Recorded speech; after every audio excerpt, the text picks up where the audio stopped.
Good morning, Chair Baldroff, members Garrett and Holmes, staff and guests. The lobbies are open and the recording has begun. Good morning. Thank you, Gretchen. Good morning, everyone. I'll now convene the Washington State Liquor and Cannabis Board meeting for Wednesday, June 3rd, 2026. We have a fairly full agenda, so we'll jump right in with our first agenda item, which is the approval of meeting minutes for the items listed on the agenda. So do I have a motion to approve the meeting minutes as listed on the agenda? This is Ollie. I move that we approve the meeting minutes as listed on the agenda. All right, This is there a Pete. second? Yes, I second. All right, well, the motion passes unanimously and is approved, so thank you. All right, next on our agenda is years of public service recognition, which is always one of my favorite things to do. So with us this morning, we actually have a number of our IT staff here, but the person that we are celebrating today is Tresha Irvine. And so we welcome you here this morning, and I will turn it over. Ian, I think you're gonna kick us off here. All right, well, thank you.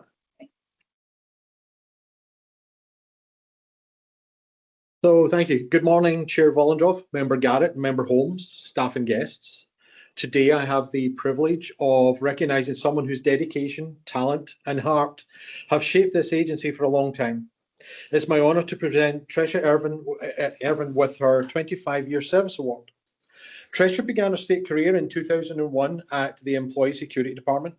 From there, she brought her skills to the Department of Retirement Systems, and in 2008, she joined what was then the Liquor Control Board in the Business Enterprise Division.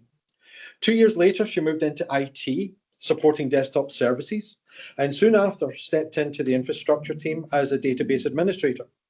Today, she serves as our Identity and Access Management Specialist in the Cybersecurity team, where her work protects every system and every employee in this agency. She also contributes her voice and leadership as a member of the LCB's DEIB team. Clearly, Tresha speaks highly of LCB at home because her son, Antoine Locke, chose to join the agency as well and now serves in our Enforcement and Education Division. That says something about the pride she carries in her work and the example she sets.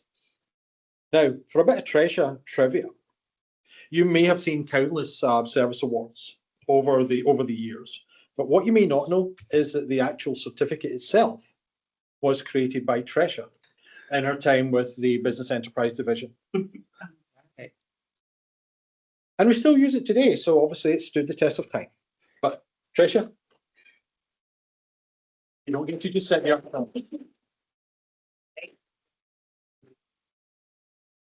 Would you care to make a few comments? Okay. Thank you guys. Thank you all. I All really right. appreciate it. Well, thank you very much. And so we won't put you on the spot, but I will say, I've always said that our employees are our greatest asset, and they're also one of our greatest recruiters. And so I'm thrilled to hear that your son is also working here. And, you know, it is great when we have employees who talk positively about their work environment, because it does help us in our recruitment efforts. So thank you for that. I didn't know your long history of, let's see, it looks like it was employment security and retirement, and thrilled that you ended up here at the LCB and that you've been here since 2008. That says a lot about you, and it says a lot about the work that you do in this agency. So thank you very much. Really appreciate it. Any other comments from other board members this morning? Just congratulations, Tresha. Thank you. All right, Tresha, thanks so much. Appreciate you being here today in person. All right, we will now move on to our next agenda item, and that's rulemaking timelines, all industries. And so Kevin Walder, our policy and rules manager, will give us an update, and we'll go from there. So good morning, Kevin. Turn it over to you. All right. Good morning, Chair Vollendorf and board members Garrett and Holmes. As we make our way into June, the rules team currently has 14 rules projects open at various stages of development. Starting with cannabis rulemaking, most recently we filed a CR 101 to initiate rulemaking to implement engrossed House Bill 1941, allowing agricultural cannabis cooperatives. Under the bill, up to 3 cannabis producers can form an association to collectively process, handle, and market their products, just like any other agricultural association permitted under state law. The informal comment period runs through July 3rd, and we'll be announcing stakeholder engagement efforts to follow in the coming weeks. We're also continuing to evaluate and reevaluate comments and stakeholder suggestions that we've received as we develop the next Cannabis Retail Management Agreements draft implementing engrossed substitute Senate Bill 5403. We've sought input from the Office of Minority and Women's Business Enterprises for an outside neutral perspective, particularly with regard to the matter of discounts and the potential advantages or disadvantages that differing approaches might have on social equity licensees and smaller retailers.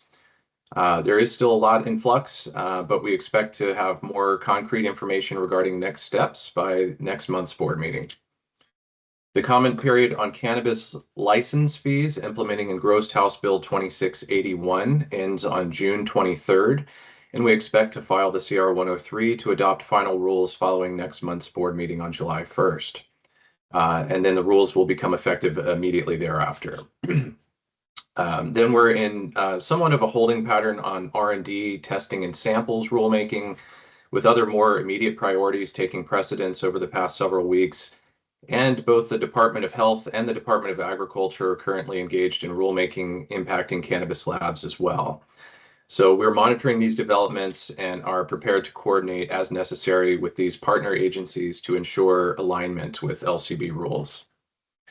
And then lastly, as far as cannabis rules, Jeff will be requesting board approval today to file the CR 103 to adopt final rules on cannabis advertising, implementing Senate Bill 5206. I did want to mention, just as I did briefly during caucus yesterday, that we understand that federal rescheduling of medical cannabis and the potential rescheduling of cannabis more broadly has stirred significant interest among our cannabis stakeholders. So I just wanted to acknowledge that we are monitoring the situation. There does not appear to be any immediate implication regarding LCB rules, but we understand that things are evolving rapidly and could change quickly. So we're doing our best to be in position to respond accordingly should the need arise. On to alcohol rulemaking. We recently announced stakeholder feedback sessions to be held next week on Monday, June 8th from 1 to 3 p.m. and Thursday, June 11th from 10 a.m. to noon for our rulemaking to implement second substitute House Bill 1701, which allows liquor licensees to lease space to one another. The draft rules that we'll be focusing on and other pertinent materials have been posted to the rules webpage. The economist conducting the cost-benefit analysis and small business economic impact statement on the retail alcohol product placement rulemaking has completed the survey of potentially impacted licensees and is on track to complete the analysis by the end of this month. A preliminary evaluation of the responses looks favorable for moving forward with a CR 102, likely in September, and final rules being adopted by the end of the year. Although we don't anticipate significant compliance costs associated with the rules, the new display requirements would be somewhat of a departure from the current status quo. So we're looking at delaying the effective dates once we adopt the rules on those. The comment period on the expedited rulemaking to implement engrossed House Bill 1526, allowing snack bars to serve wine by the glass, and engrossed substitute House Bill 2476, increasing the number of seats that a spirits, beer, or wine theater can have to qualify for a license, ends on June 23rd, and we expect to file the CR 103 to adopt final rules following next month's board meeting on July 1st. And finally, the contract kitchens rules implementing engrossed House Bill 1602 that were approved and adopted last month take effect this Saturday, June 6th. Moving on to petitions. Following this update, Jeff will be presenting our recommendation on 5 petitions we received from Amy Deluge of the Green Seed, a cannabis retailer in Moses Lake. And we also received another petition from representatives of Eagle Tree Farms, an outdoor cannabis producer, requesting rule amendments that would expand the allowable canopy space for Tier 2 sun growers from 10,000 square feet to 30,000 square feet in light of their limited opportunities for harvest as compared to indoor growers. We'll be presenting our recommendation on behalf of the Director's Office for that petition at next month's board meeting. So that does it for my update. I'm happy to answer any questions that you might have. Thank you, Kevin. Any questions for Kevin? All right, seeing no questions, Kevin, I do have one question going back to the product placement. Can you tell me, how many responses to the survey did the economists finally receive before they did their report? I'm not sure on the exact number. I believe there were about 1,200 surveys sent out, and somewhere around 10% of a response rate, which, as I understand it, is about the average for government to business surveys. Okay, great. Thank you. Appreciate that. All right. Well, appreciate your update, and we'll get with Jeff in just a few minutes here. Thank you. Thank you. All right, our next agenda item is board action to confirm prior motion on the May 6, 2026 meeting. As part of the review and approval process for the prior meeting minutes, it was identified that while the board's intent and direction during the May 6 meeting were clear, the formal vote on the motions to deny the petitions was not expressly recorded in the minutes. This item is being brought forward solely to clarify and confirm the record regarding the action taken by the board members who were present during that meeting. It is not the intent to reopen the substance of the petitions or reconsider the merits of the board's prior action. Because I was not present at the May 6th meeting, I will not be participating on this confirmation item. I will ask the two board members who were present to confirm for the record their intention on the prior action previously taken. So Board Member Holmes, I'll start with you. Is it your understanding that you made a motion on May 6th to deny the petitions?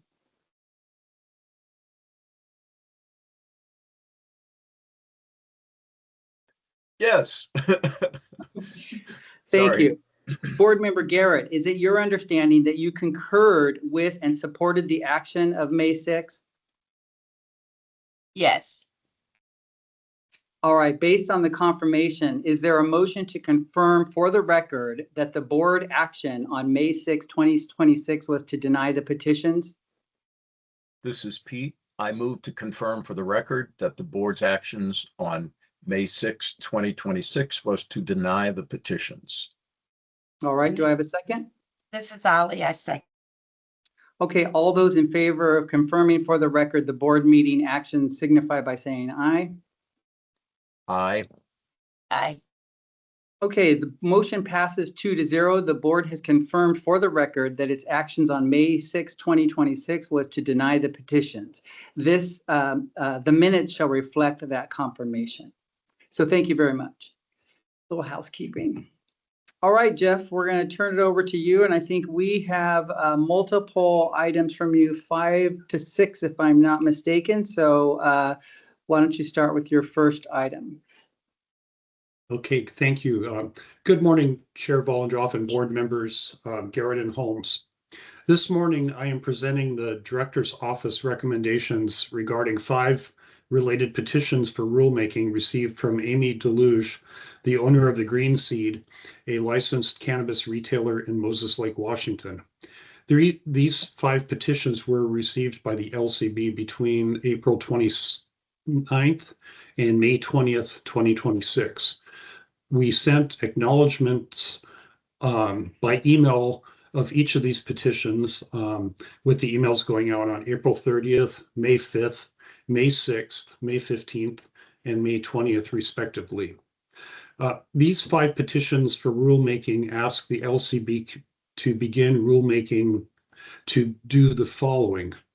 The first petition for rulemaking received on April 29th, 2026 requests rulemaking to require independent third-party review of agency interactions with licensees in specified situations. The second petition for rulemaking was received on May 5th and concerns WAC 314-55-083 and requests rule amendments to require the issuing of a formal declaratory statement by the LCB regarding the limitations of the Cannabis Central Reporting System, also known as CCRS, and requiring written disclosure regarding CCRS limitations to licensees. The third petition for rulemaking was also received on May 5th in the evening and requests emergency rulemaking to CCRS with, quote, full federal cannabis compliance and traceability expectations, unquote. The fourth petition for rulemaking was received May 14th and requests rulemaking to existing rules under WAC 314-55-083 governing cannabis traceability, licensing activity validation, and supply chain reporting, and requests rulemaking for emergency and permanent rules establishing enforceable operational verification standards.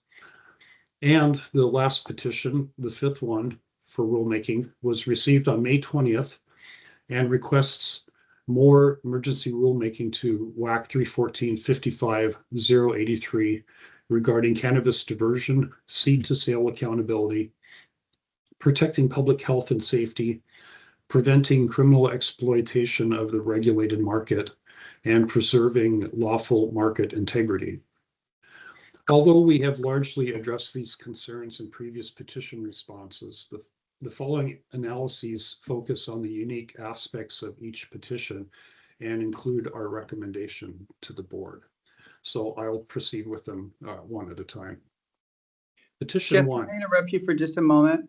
So you're going to present them one at a time, and I just want to make sure that we're in alignment. We're also going to take them up for discussion and motion each time. So just want to make sure we're doing each one. And I'm not sure if you're following the same the same order they're on my agenda, but it would be helpful if you are. So Yes. Okay, thank you. Appreciate it. Yes, let me just pull up the agenda here to confirm. I looked at it and okay.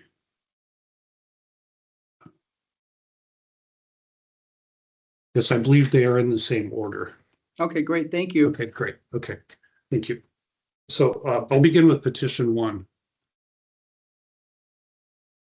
Okay, petition one. The petition regarding review of LCB actions states that the purpose of a new rule is, quote, not to replace internal review processes, but to ensure that appropriate safeguards exist when impartiality may be reasonably questioned. And the new rules are needed, quote, to prevent unfair investigation, lack of neutrality, and improper decision-making, presumably on the part of LCB staff. Although this petition number one, asks for, quote, rules to establish independent external review requirements, unquote, for the LCB, the request does not identify what external entity, agency, or governmental authority could conduct external reviews of LCB actions.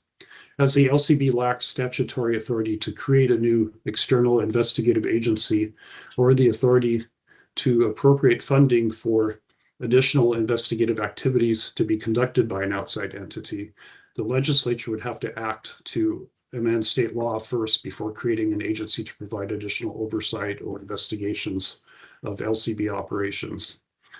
It should be noted that the LCB has an established adjudicative process by which a stakeholder who objects to an LCB action may participate in a settlement conference conducted by the LCB's hearing examiner to find resolution to their pending matter. When a case cannot be resolved by the LCB adjudicative process, the case is automatically referred to the Office of Administrative Hearings, also known as OAH, which is a separate external state agency that is completely independent from the Liquor and Cannabis Board. During an appeal of a case, the case transfers from LCB to OAH, and an administrative law judge is assigned to review and conduct a hearing. OAH operates similarly to a court and offers an automatic appeal mechanism available to cases that are not resolved in the LCB's internal adjudicative process. If a case is not resolved by the Office of Administrative Hearings, the parties can choose to continue to appeal the case to Superior Court. So for petition 1, for these reasons, the Director's Office recommends denial of the petition. Okay, for moving on to petition. We're going to go ahead and take, ask for discussion, and then we're going to go ahead and take a motion on this one. So any questions Great. or comments from the board? All right, is there a motion regarding the rule petition for consideration for outside agency investigation for LCB staff-related incidents and conflict of interest safeguards? This is Pete. I move that we accept the director's recommendation to deny petition number 1 as discussed. This Is there is a Ali, second? I second. Okay, the motion passes unanimously on a vote of 3-0, and the rule petition is denied. All right, Jeff, move on to the next one. Thank you. Petition number 2. The petitioner asserts that because CCRS is, quote, a temporary reporting and data aggregation system, not a traceability system, unquote, the LCB must initiate rulemaking to amend and clarify WAC 314.55.083. In light of the Washington State Auditor's Office findings published in 2024 and the JLAC report published in 2025, the LCB has previously acknowledged the limitations identified and has responded publicly with a plan that includes the eventual replacement of CCRS subject to budgetary limitations, while ITS and LCB examiners continue to make enhancements to improve the functionality of CCRS. CCRS itself is software developed to facilitate licensee reporting related to traceability regulations. CCRS is not a rule set containing traceability and other requirements that licensees must adhere to. WAC 314.55.083 subsection 4 simply states that licensees must provide required information, quote, on a system specified by the LCB, unquote. Despite the widely acknowledged and previously addressed limitations of CCRS, the actual rules regarding traceability within WAC 314.55.083 are clear and unambiguous, and rulemaking is not capable of, nor the appropriate mechanism for, addressing software deficiencies. Petition 2 also requests that the LCB issue a declaratory statement confirming that 1, CCRS is a temporary reporting and data aggregation system, not a traceability system, and 2, that compliance with traceability requirements depends on a third-party system not defined in rule. The Director's Office asserts similarly that because the focus of a petition for declaratory order pursuant to RCW 3405-240 or a petition for amendment, adoption, or repeal of a rule pursuant to RCW 3405-330 statutorily must be an actual rule set comprised of requirements for licensees and not software or other tangential elements that may be referenced in the rule. Because of this, it would not be appropriate to issue a declaratory statement as requested by the petitioner. The same line of reasoning also applies to why it would not be appropriate for the Policy and Rules team or Director's Office more broadly to provide written disclosure to all licensees or to establish additional rules, as was also requested by the petitioner. So accordingly, the Director's Office recommends denial of petition 2. Thank you. Thank you, Jeff. Any discussion? All right. Is there a motion regarding the rule petition considered for consideration to amend WAC 314.55.083 for clarity? This is Ali. I move that we accept the recommendation to deny. Is there a second? Second. I second. Okay, the motion passes unanimously with a vote of 3-0, and the rule petition is denied. All right, Jeff, moving right along to your next agenda item. Okay, thank you. Petition number 3. The petitioner asserts that emergency rulemaking is necessary for the, quote, immediate alignment of CCRS with full federal cannabis compliance and traceability expectations, unquote, using largely the same rationale as previous petitions regarding CCRS limitations, and further argues that Washington licensees will be unfairly disadvantaged if the LCB fails to act in accordance with this request.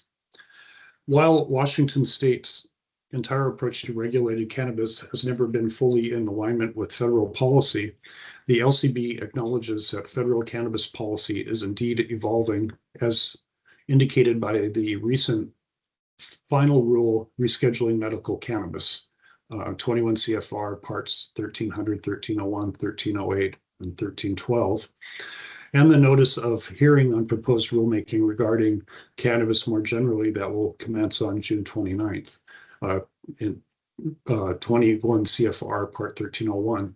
And we recognize that changes could impact licensees in Washington. The LCB is closely monitoring developments at the federal level to determine potential impacts and is prepared to act accordingly should the need arise. But to this point, it would be premature to initiate rulemaking. It's only the rescheduling of medical cannabis at the federal level has been finalized, and it is uncertain what, if any, implications future broader federal changes may have on LCB rules and licensees. Regarding what happens at the federal level, however, the petitioner appears to be attempting to use the rule petition process in a manner which it is not designed or intended. The quote, sole purpose of this petition, as stated, is to ensure that, quote, Washington cannabis licensees are not structurally excluded from or disadvantaged in full federal cannabis rescheduling, tax, or regulatory relief frameworks due to CRS not meeting full federal traceability expectations, unquote. Even if federal traceability expectations were already codified, which they are not, and unambiguous, rulemaking will not have any impact on whether CCRS meets federal traceability expectations, because CCRS is merely the, quote, system specified by the LCB, unquote, that is provided to licensees to document compliance with existing traceability requirements in WAC 314-55-083 subsection 4, as we mentioned. And any limitations are in fact software limitations, not regulatory limitations. Rulemaking is not capable of, nor is it the appropriate mechanism for enacting IT-related software changes. So for these reasons, the Director's Office recommends denial of Petition 3. Thank you, Jeff. Any discussion? All right, seeing none, is there a motion regarding the rule petition? This is Pete. I move that we accept the Director's recommendation to deny the third petition regarding the CCRS as discussed. Thank you. Is there a second? This is Ollie. I second. Okay, the motion passes unanimously on a vote of 3-0, and the rule petition is denied. All right, Jeff, next item. Thank you. Petition number 4. The petitioner has asserted that agency rulemaking must be initiated to address the myriad limitations of CCRS, in this case on the grounds that the LCB is statutorily obligated under RCW 6950-342 and RCW 6950-345 to do so. It is important to note, however, that while the LCB is committed to ensuring traceability to the extent practicable, neither of these sections of statute refer to nor explicitly mandate, quote, end-to-end, unquote, or, quote, seed to sale, unquote, traceability. Perhaps the closest statute mandating traceability is in RCW 69-345, subsection 12, where it states that the board must adopt rules, quote, specifying procedures for identifying, seizing, confiscating, destroying, and donating to law enforcement for training purposes all cannabis, cannabis concentrates, usable cannabis, and cannabis-infused products produced, processed, packaged, or labeled or offered for sale in the state that do not conform in all aspects to the standards prescribed by this chapter or the rules of the board, unquote. But traceability is only explicitly covered in WAC 314.55.083 subsection 4. The primary argument hinges on widely reported and repeatedly acknowledged limitations of CCRS identified in the JLARC and State Auditor's Office reports, which have also been publicly addressed with a plan for the eventual replacement of CCRS contingent upon budgetary considerations, while in the meantime, IT staff and examiners work to improve the current CCRS functionality. The pertinent issue at hand, however, is not whether CCRS can or should be improved, but rather what is the appropriate mechanism for doing so. The Director's Office continues to assert that rulemaking is not the appropriate mechanism for the changes requested by the petitioner because the issues raised are software issues, not rule issues. Nonetheless, the rule and CCRS are conflated throughout this and other petitions we've received from this petitioner. For example, this petition states that, quote, current rules do not prevent inactive entities from participating in regulated supply chain activity, unquote. Existing rule and statute are very clear that inactive license is required for participation in any regulated activity. If inactive licenses are non-compliant with their participation in regulated supply chain activity, additional or modified rules will not solve the problem. A system may prevent this from occurring, but CCRS was designed as a reporting system and not a prevention system, and system replacement will require legislative funding. The Director's Office accordingly recommends denial of this petition as the changes requested fall outside the scope of administrative rulemaking and would more appropriately be addressed through software or other technology improvements that the LCB has requested funding for from the legislature but has not been granted yet. Further, if the primary interest is software improvements or replacements with another system, a more appropriate approach might be to speak with their legislative representatives to discuss strategies for funding that could expedite such a change. So for those reasons, we recommend denial of petition 4. Thank you, Jeff. Is there a motion regarding the rule petition presented?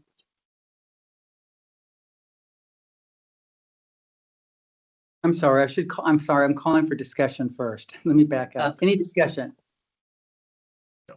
Okay, seeing no discussion, is there a motion regarding the rule petition?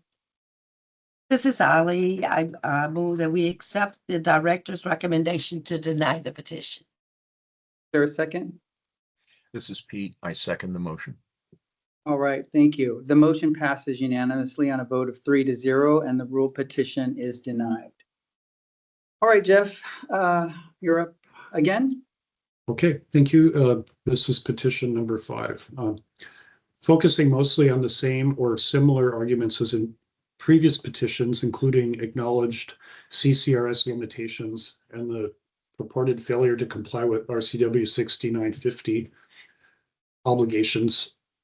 The petitioner has again asserted emergency rulemaking is necessary. This petition also refers to LCB records regarding non-operatable facilities receiving manifests and the need for operational verification standards. And it goes on to describe harms to licensees and the public at large purportedly resulting from these issues. As with several previous petitions that the LCB recently received from this petitioner, the issues raised are essentially concerns surrounding CCRS softwares and its ability to ensure adequate traceability and LCB compliance with other obligations under statute. The ghost licenses, which were mentioned before, with non-operating facilities receiving manifests. For example, describes a scenario in which a licensee who at one time had an active license but no longer does for any number of reasons and maintains access and the ability to manipulate data within CCRS. To the extent that this problem exists, the LCB agrees that it should be fixed as soon as practicable. However, system and software improvements are fundamentally not resolved in rules because WAC does not direct licensees in the use of CCRS. It merely states that, quote, licensees must provide the required information on a system specified by the LCB. Further, because any person or entity engaged in cannabis market activities required by the state to be licensed to do so, any ghost license activity as described by the petitioner may be a compliance-related issue of rule and would be an enforcement matter, not something to be remedied through rulemaking. So again, the software system provided by the LCB for licensees to report and comply with requirements is not the same thing as the requirements themselves. And the rulemaking is not the appropriate mechanism to address software deficiencies. So the director's office accordingly recommends denial of petition number 5. Thank you. All right, thank you, Jeff. Any discussion? All right, seeing no discussion, is there a motion regarding the petition as presented by Jeff? This is Pete. I move that we accept the director's recommendation to deny the 5th petition as discussed. All right, This thank is you. Ali. I second. Okay, thank you. The motion passes unanimously on a vote of 3-0, and the rule petition is denied. Okay, on to our last agenda item, and Jeff, we're going to let you off the hook after one more presentation. So I'll turn it over to you for the next agenda item. Okay, thank you. Good morning again, Chair Volendroff and board members Garrett and Holmes. This morning, the director's office is requesting approval to file the permanent rulemaking CR 103 package and updated rules to implement Senate Bill 5206 regarding expanded advertising options for cannabis retail store licensees. The implementation of 5206 makes a number of changes to the rules in WAC section 314, 55, 155 regarding cannabis business signs, including allowing up to 4 cannabis retail store signs of up to 1,600 square inches in size on the exterior of a cannabis retail store, allowing for smaller informational signs less than 512 inches, and also allowing retail licensees to have up to 2 large signs away from the retail store licensed premises that are subject to local regulations. 5206 also restricts retail license cannabis advertising from portraying alcohol, nicotine, or tobacco use, or the association of cannabis with motor vehicles. And 5206 specifically allows cannabis retail licensees to post adopt a highway signs when they participate in the state's volunteer roadside cleanup program. The public rulemaking hearing for this rule was held on April 23rd, 2026. And at the very end of the formal rulemaking comment period, stakeholders submitted a number of comments that we took some extra time to consider, including clarification of how signs are measured and clarification that the trade name signs that retailers use may include business logos or artwork if the images do not depict cannabis or cannabis products. These comments led to the director's office postponing presentation of the CR 103 package from the May board meeting to today's June meeting so that we can consider the stakeholder suggestions received around the time of the public hearing on the proposed rules. So if approved today, these permanent rules will be filed right away with the Office of the Code Revisor, and the permanent rule changes will take effect on Saturday, July 4th, 2026. Thank you, and I'm happy to answer any questions about this CR 103 package. Thank you, Jeff.